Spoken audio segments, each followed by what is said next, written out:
Welcome to Kenton's videos. Enjoy the video. You begin by confirming a backup. Make a copy of the file so you can restore content if needed. Once done, open the Word document that holds the sheet or table you want to delete. You should switch to print layout or draft view so you can clearly see page breaks and table boundaries. This helps avoid accidental deletions. Make sure to enable show/hide to reveal paragraph marks and table grid lines. This gives you a precise starting point for selection. With the document visible, click inside the table or sheet area to focus on it. You can use the table selector handle at the top left to select the entire table, or drag across cells to choose specific rows and columns. Doing that prevents removing surrounding text.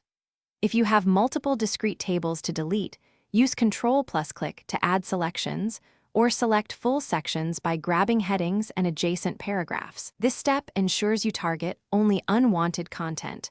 Now delete the selection. Press Delete or Backspace to remove rows, cells, or the whole table. If you want to keep the text but remove table structure, choose Convert to Text instead. Once removed, make sure to save the document as a new file name so your original backup remains intact. Finally, compare the new file quickly to ensure no surrounding content shifted unexpectedly. If something goes wrong, immediately use Undo, Ctrl+Z, or Restore from your backup. That single step usually resolves most issues. Thanks for watching. Consider subscribing if we helped you.